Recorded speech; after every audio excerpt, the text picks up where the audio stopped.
the 10 largest countries by land area in human history. China ranks only 9th. The Mongol Empire ranks 2nd.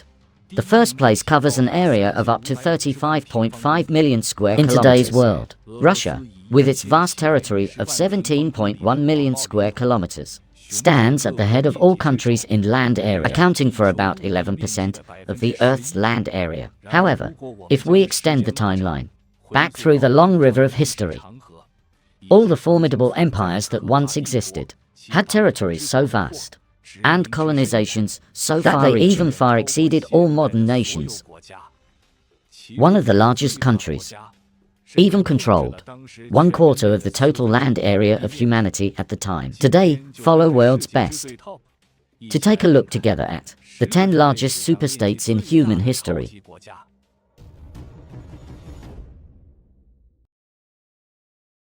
Number 10. The Xiongnu Empire. Have you ever heard of a marriage system called levirate marriage? It means that when a father passes away, the son can inherit all concubines except for his biological mother. And if a brother passes away, other brothers can also marry the remaining widows. This marriage system, which sounds almost absurd, officially originated from a human empire that was once at its peak, the Xiongnu Empire. At the end of the 3rd century BC, in the heart of the East Asian grasslands, nomadic tribes were still in a state of constant infighting. However, in this seemingly peripheral desert and grassland junction, an iron-fisted figure rose quietly. Modu Chanyu. This overlord, who later led the people of the grasslands, started as a prince who was sent to an enemy country as a hostage by his father. He returned against all odds. Through a coup involving whistling arrows and patricide, he ascended to the peak of power. From then on, the grassland was no longer a stage for loose alliances, but an imperial territory forged in iron and blood. For this purpose, Modu Chanyu carried out a series of institutional reforms, transforming the tribal militia system into a standing army of 10,000-man units, composed of 24 legions, forming an efficient combat system. He implemented a strategy of befriending distant states and successfully defeated the Donghu, forced the Yuezhi to migrate westward, unified the various tribes of the grassland, and established a unified national entity. Especially during the siege of Beidang in 200 BC, he personally led 400,000 cavalry surrounding Emperor Gaozu of Han, Liu Bang, for forcing the Han dynasty to submit, implementing the Hekin marriage alliance policy, paying annual tributes of silk and grain, winning a precious strategic buffer period for the Xiongnu. Under the rule of Modu Chanyu, the Xiongnu Empire had a territory of staggering vastness.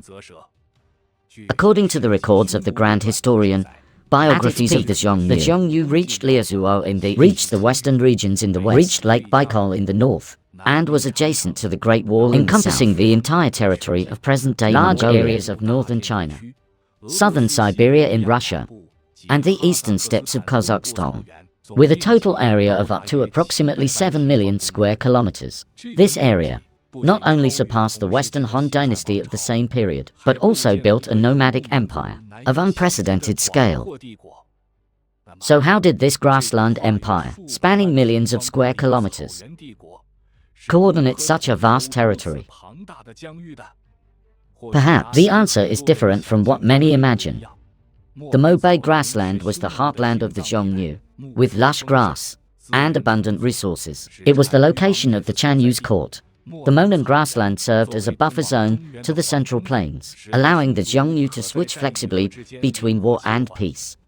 And the western regions were the trade bottleneck connecting Central Asia and the Central Plains, controlled indirectly through systems like the Tungpu Protectorate, achieving strategic control over the Silk Road.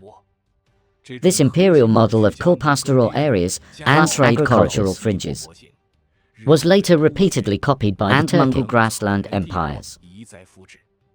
However, even the most powerful empire cannot escape the fate of decline. In the mid-2nd century BC, Emperor Wu of Han launched a large-scale counterattack. Wei Qin and Huo Qubing struck deep into Mobei against the Xiongnu, dealing them a heavy blow. Monan was lost. The court fled north. Coupled with internal power struggles over the Chanyu succession, the Xiongnu began to decline. Number 9. The Yuan dynasty. Perhaps for us today, using paper money is a matter of course. However, this was not the case in ancient times. And do you know, in human history, which country was the first to use money as its primary currency? Exactly which one was it? The answer is the Yuan dynasty. At its peak, this country had a directly ruled area reaching a staggering 11 million square kilometers. If the nominal for major khanates are taken into account, the total area could even reach a staggering 28 to 30 million square kilometers, covering nearly half of the Eurasian continent. This layout made the Yuan dynasty the world's first country to span the Pacific, Indian, and Arctic Oceans, stretching from the Sea of Japan to the Tianshan Mountains in the west, reaching Lake Baikal and Siberia in the north, and the South China Sea Islands in the south. Such an expanse of territory was enough to leave any subsequent empire far behind. So how was such a vast empire born? Its roots can be traced back to 1206, when Genghis Khan unified the Mongol tribes and established the Great Mongol State. Although Genghis Khan died in 1227, his descendants continued the path of conquest. His grandson Kublai Khan ascended the throne in 1260. After a 5-year struggle with his brother Arik Bey, he finally emerged victorious and officially established the Yuan dynasty in 1271, symbolizing the comprehensive transformation of the Central Plains dynasty. In 1279, the Yuan army defeated the remnants of the southern Song at the Battle of Yumen, achieving the great unification of China, ending the fragmentation that had existed since the late Tang dynasty. The success of the Yuan dynasty lay not only in military conquest, but also in institutional innovation. Kublai Khan ordered 3 million people to dig a canal leading to Dodu, connecting the north with the Yangtze River basin via inland waterways for the first time. This great artery connecting north and south greatly promoted national unity and economic prosperity. At the governance level, the Yuan dynasty first created the provincial system, dividing the country into 11 major regions, managed by officials dispatched directly from the central government. This system had a profound impact on the subsequent and even the administrative divisions of modern China. According to Marco Polo's records, the Yuan capital Dodu was not only an administrative center, but also one of the most internationalized metropolises in the world at the time. The walls of Dodu were 24 kilometers long. The streets were orderly, and merchants gathered in the markets. Envoys from various countries, missionaries and merchants gathered here. European-style architecture could also be seen. In terms of technology, the Yuan dynasty also had amazing achievements. Guo Shujing presided over the survey of the four seas, establishing 27 observation stations, measuring a tropical year to be 365.2 foot to 5 days, almost identical to the modern Gregorian calendar. The Shushi calendar he compiled was used for 360 years, setting a milestone for the development of the Chinese calendar. And what most amazed the Western world at the time was the Yuan dynasty's use of paper money. In 1273, Kublai Khan issued government-backed paper money called Chao, becoming the first country in the world to use paper money as its primary circulating currency. Although the Song dynasty had a prototype of paper money, the Yuan dynasty truly achieved nationwide promotion and use. Europeans, through Marco Polo's descriptions, learned of the concept of paper money for the first time and were astonished. This monetary system greatly promoted commercial activities and international trade. Although the Yuan dynasty only lasted for 98 years, its institutional legacy, cultural integration, and the breadth of transnational exchange have long surpassed the limits of time. Number 8. The Umayyad dynasty. If you were standing on the Iberian Peninsula in the 8th century, looking at that mosque built of white marble, surrounded by corridors with its towering dome, perhaps you would find it hard to imagine that this land was once part of an empire spanning Europe and Africa, a vast empire with a territory of 11.1 million square. This empire was one of the largest and most influential Muslim dynasties in history. The Umayyad dynasty. The birth of the Umayyad dynasty was closely linked to the early history of Islam. It was the second caliphate established after the death of the Prophet Muhammad. The dynasty was named after the ruling Umayyad family. The founder of the dynasty, Muawiyah, was originally the governor of Greater Syria in 661. After the first internal turmoil ended, he successfully ascended the caliph's throne, opening a chapter of the first hereditary in Muslim history. From then on, the Umayyad dynasty used Damascus as its capital and ruled stably for 90 years. On the map of the Umayyad dynasty, it stretched from Sindh in the Indus Valley in the which is present-day Pakistan, to southern Spain on the Iberian Peninsula in the west, to the Transoxiana region in Central Asia and to the Maghreb in North Africa in the south. Its territory between 661 AD and 750 AD reached its peak, covering about 11.1 million square kilometers, making it one of the largest empires in the world at that time. Its military expansion was swift and fierce, not only completing most of the conquest of Western Asia and Central Asia, but also planting the flag of Islam on the European continent for the first time, conquering Al-Andalus in what is now southern Spain. How did such a vast empire maintain its multi-ethnic and multi-religious social structure under the rule of the Umayyad dynasty? Although Islam was the official religion, there was still a large number of Christians and Jews living in the empire. The dynasty allowed these people of the book to maintain their faith and religious activities. In the early years of the Umayyad dynasty, many high-ranking government positions were even held by Christians, especially in regions like Syria, where the Christian population was large. However, these religious individuals were required to pay a special poll tax called jizya, while Muslims were required to pay zakat. This money was dedicated to charity within the Muslim communities.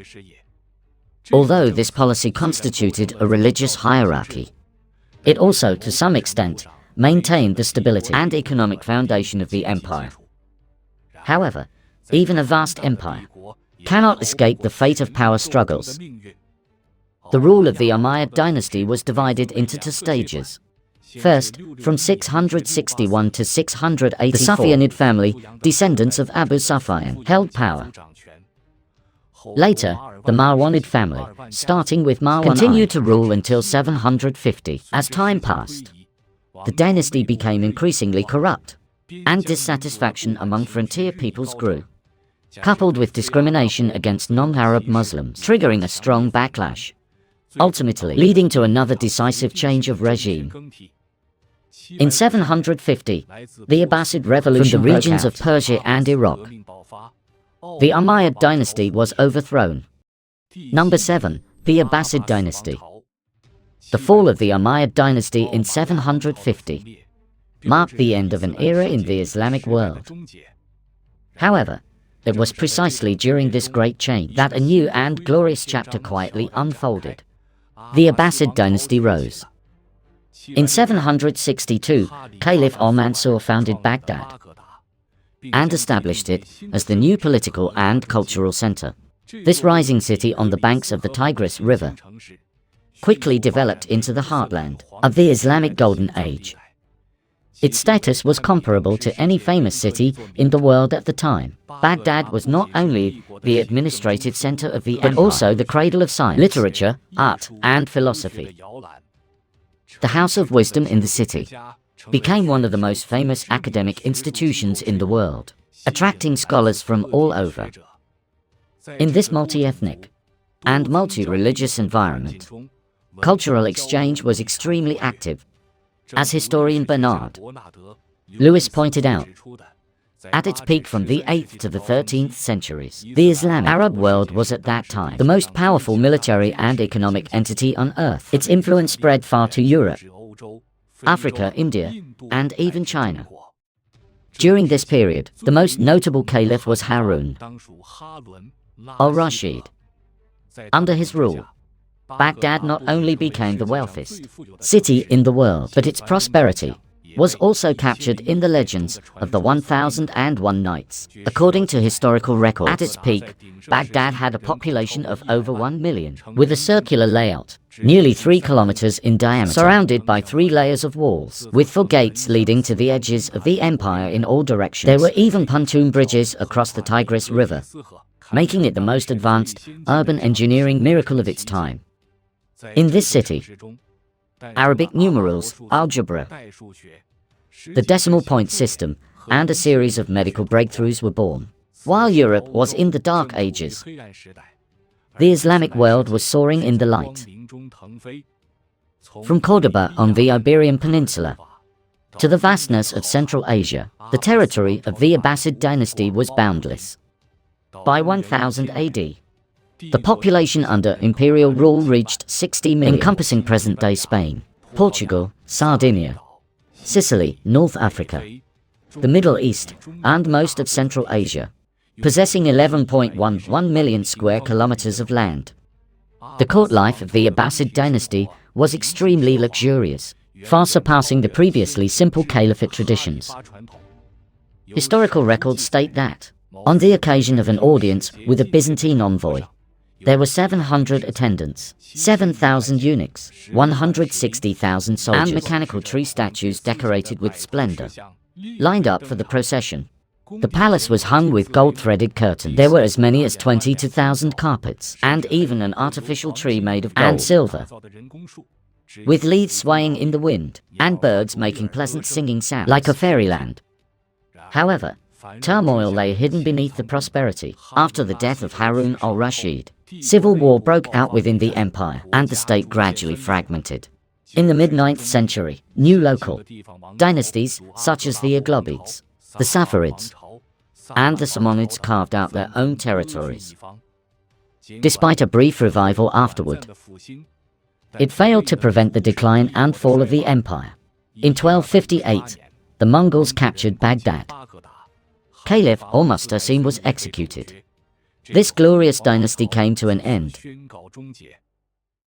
Number 6. The French Second Colonial Empire. Compared to the well-known British Empire, people may know very little about France's colonial endeavors. For example, the French Second Colonial Empire, this colossus, at its peak, its territory reached 11.5 million square kilometers, even larger than the area of the entire European continent. So, how did this empire rise and expand? And why did it eventually collapse? The story begins with the first French colonial empire.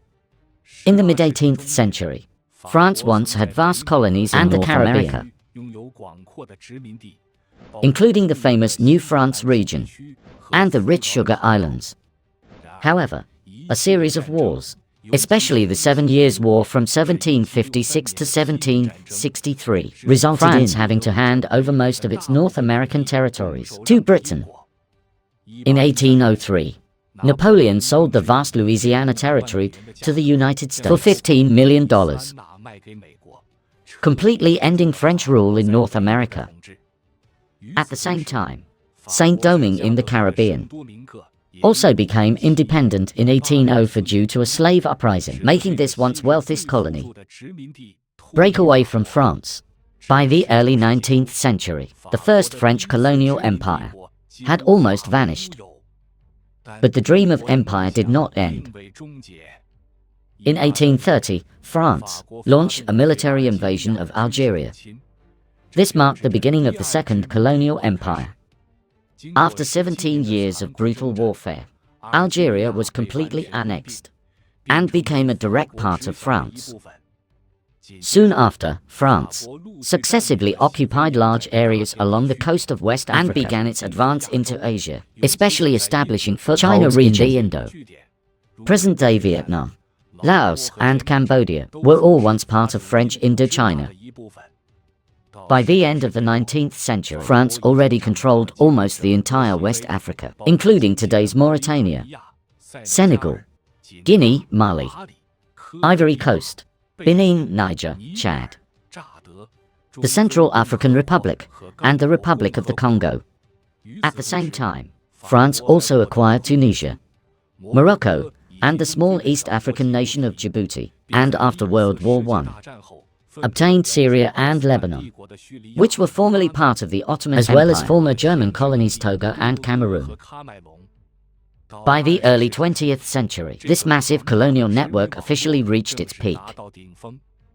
However, this empire was not a completely unified entity. France used various methods to manage its colonies. Some, like Algeria, were considered part of the French mainland under direct rule, while in other regions, protectorates were established, such as Morocco, where the local sultan's nominal rule was retained, but the actual power was held by France. So why did such a large and institutionally complex empire collapse within just a few decades? The key lay in the global landscape after World War II. After the war ended, in France's colonies, an increasing number of educated and politically conscious local elites emerged. They began to question colonial rule, demanding autonomy and even independence. Although France tried to grant them autonomous rights, it ultimately could not stem the tide of independence. France was forced to let go, and the empire ceased to exist. Number 5. The Spanish Empire.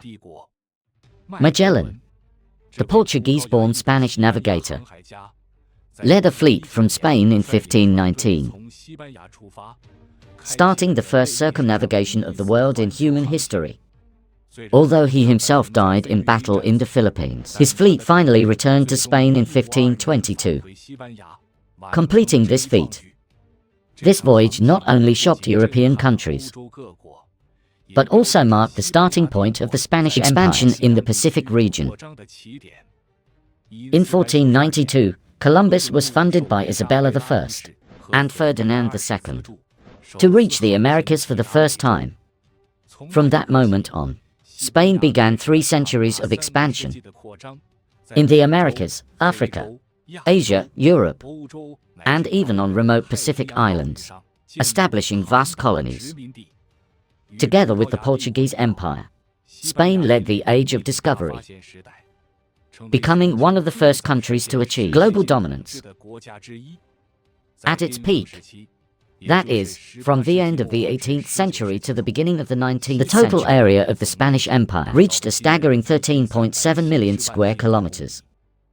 Its territory covered most of South America except Brazil, all of Central America, Mexico, and the vast lands of the western United States today, the islands of the Caribbean, as well as the Philippines in Asia, parts of North Africa, the Canary Islands, and even extended to Micronesia in the Pacific, and the Polynesian Islands.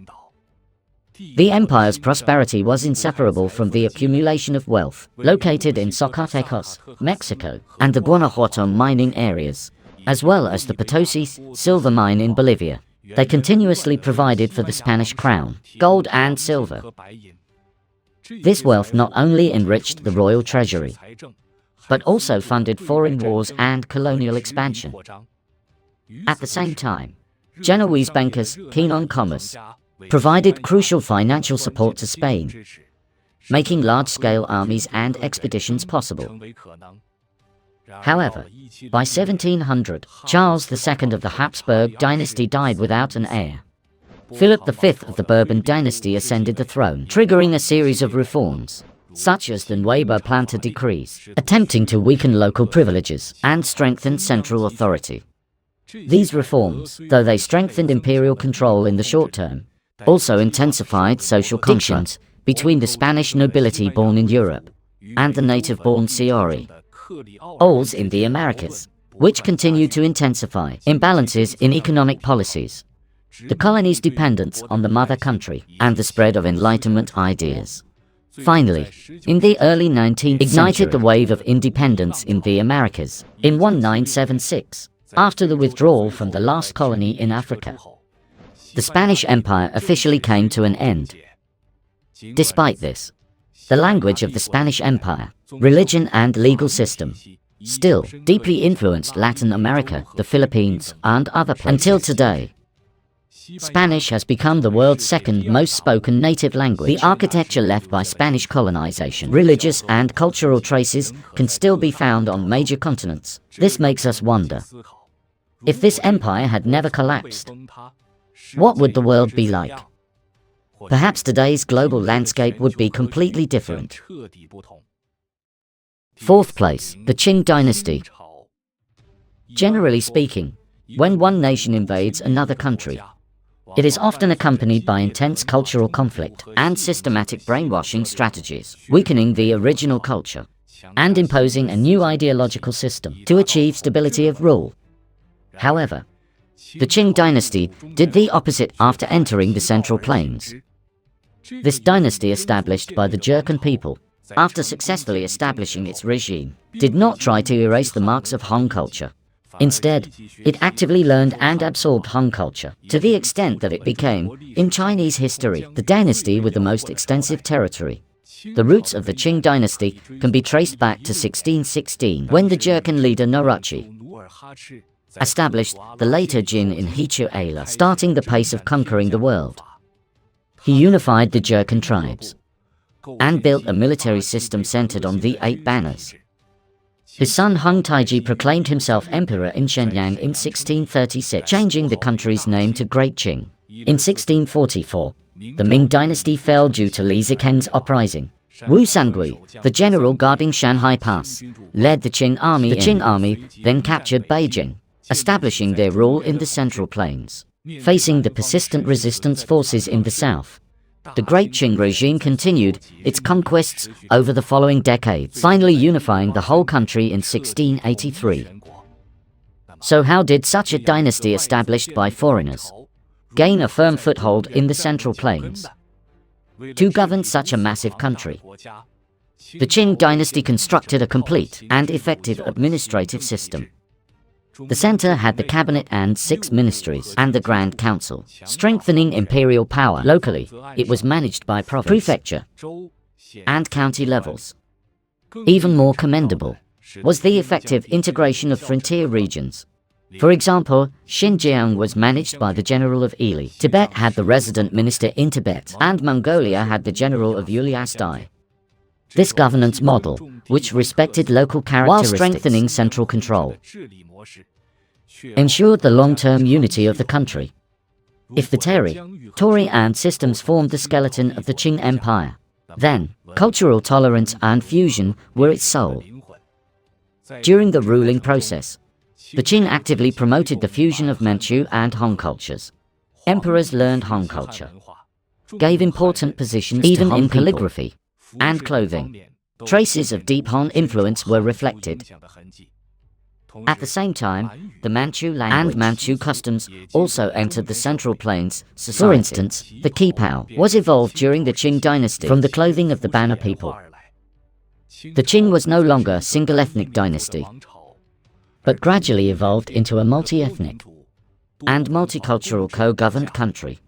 At its peak, the territory of the Qing dynasty from the Pacific Ocean in the east to the Pamir Plateau in the west, and from James Shoal in the south to the Stanovoy Range in the north. Its total area was about 14.7 million square kilometers. Compared to the territory of modern China, it was half as large again. In 1907, the Qing population reached 426 million, making it the most populous country in the world at that time. However, starting from the Opium War, invasions by Western powers, internal peasant uprisings and financial difficulties followed one after another. Despite a series of reforms, such as the self-strengthening movement reform, they ultimately failed to reverse the decline. In 1912, with the abdication of Pui, this dynasty that once stood at the top of the world was declared over. Third place, the Russian Empire. Many people must have heard of Peter the Great. He was the 5th Tsar of the Romanov dynasty. After he ascended the throne, he resolutely started the great cause of reform, transforming Russia from a relatively backward feudal kingdom into a first-class European power. He not only formed a modern army and promoted Western-style education, but also moved the capital to the newly built St. Petersburg, symbolizing a new chapter for Russia facing the West. Since 1721, when he called himself the Emperor of all Russia, a brand new empire, the Russian Empire, officially stepped onto the world stage. In fact, The expansion of Russian territory had already begun long before Peter the Great. Starting from Ivan III, Russia broke free from the rule of the Tatars and gradually unified the surrounding principalities. Between 1550 and 1700, Russia expanded on average about 35,000 square kilometers of land per year, gradually extending its sphere of influence beyond the Ural Mountains. The peak period of the Russian Empire was at the end of the 19th century. At that time, its territory was as vast as 20.8 million square kilometers, accounting for about 1/6 of the world's land area. From the Arctic ice fields to the temperate Black Sea, from the Baltic Sea to Alaska in the Far East, and even at one point extended to Hawaii and California. The Russian Empire spanned all of North Asia, truly a giant on the land. But a country's vast territory does not equate to its internal stability. In 1897, the empire conducted a national census, counting a total population of 125.6 million people. Ethnic languages, religions and class structures were extremely complex. This multi-ethnic empire included East Slavs, as well as Caucasian peoples, Turkic peoples, Poles, Finns, Jews, and others.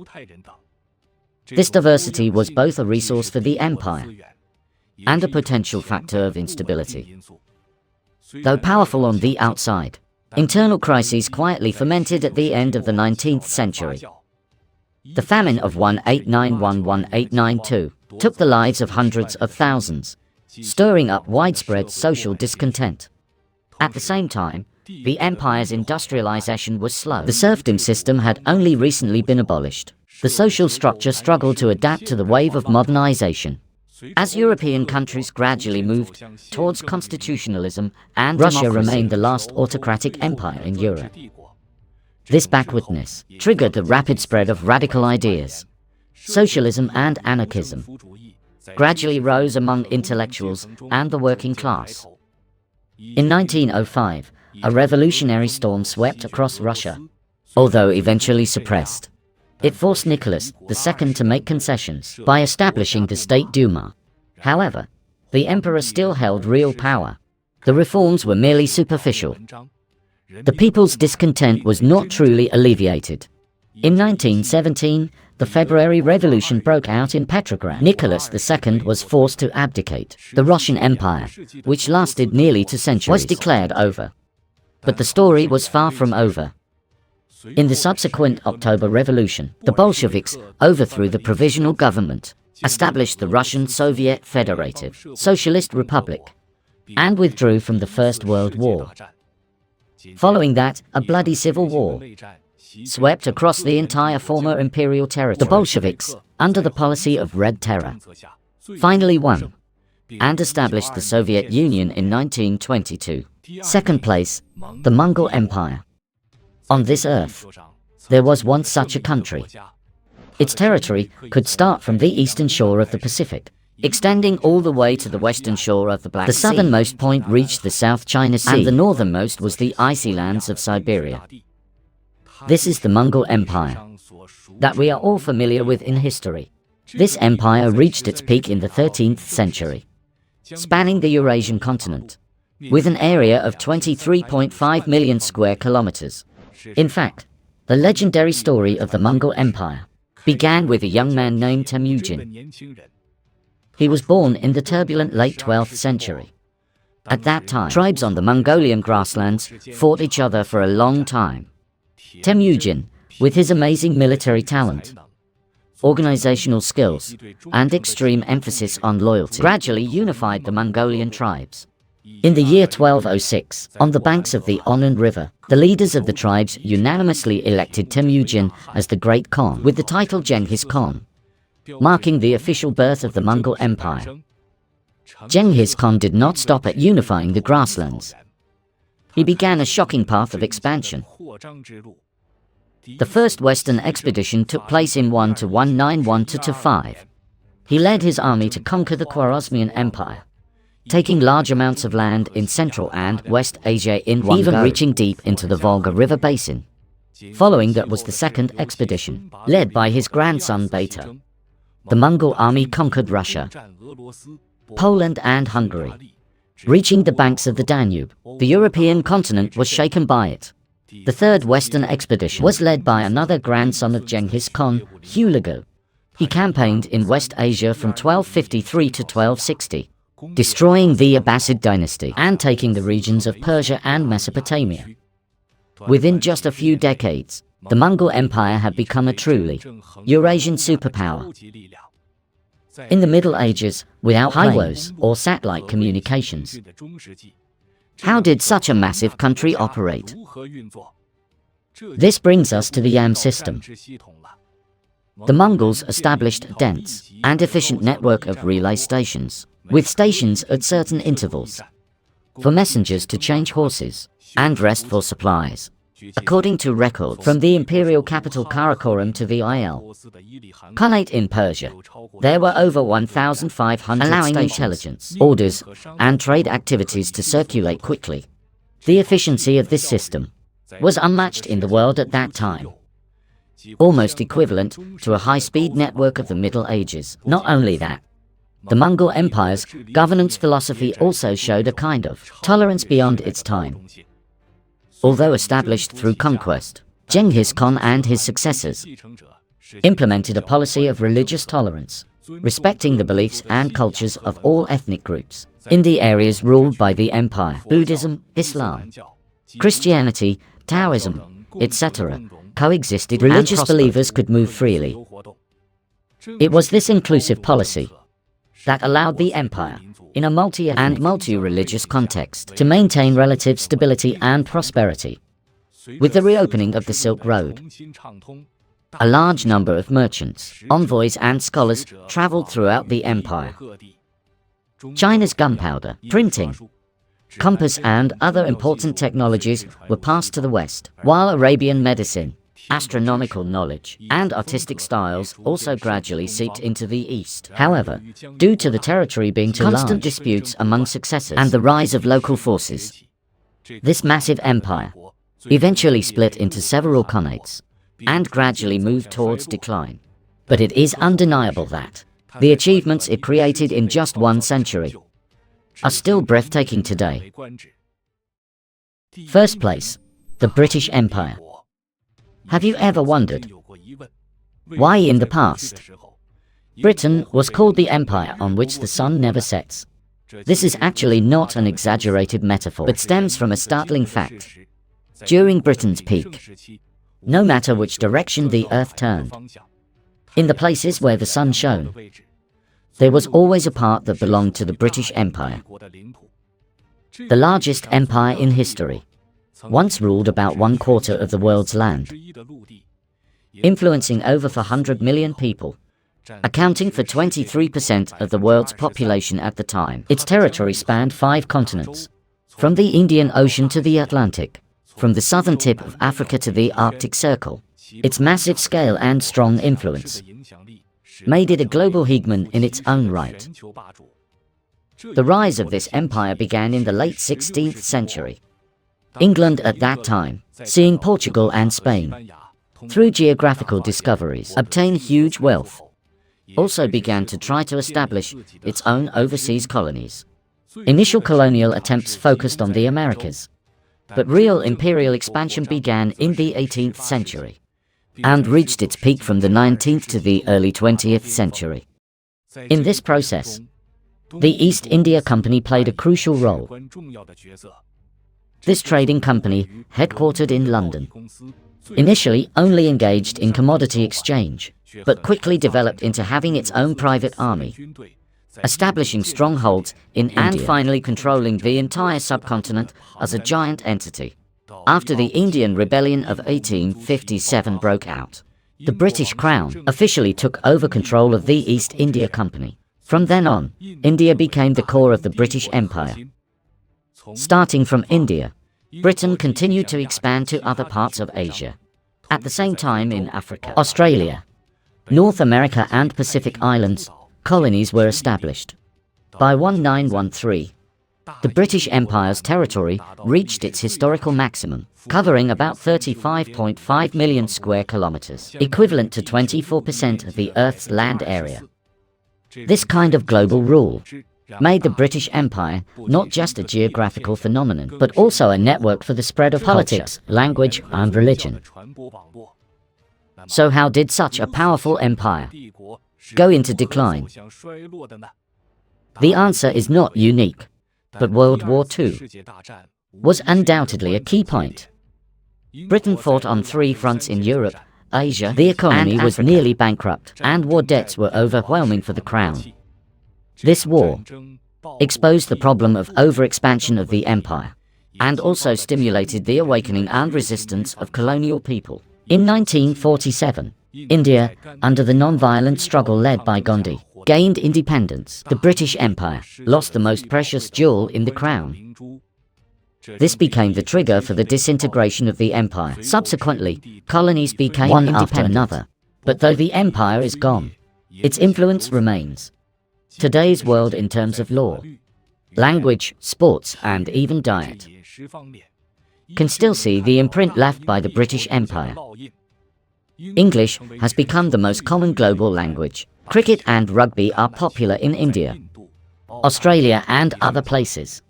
And the existence of the Commonwealth also allows many countries that were once colonies to maintain a loose connection.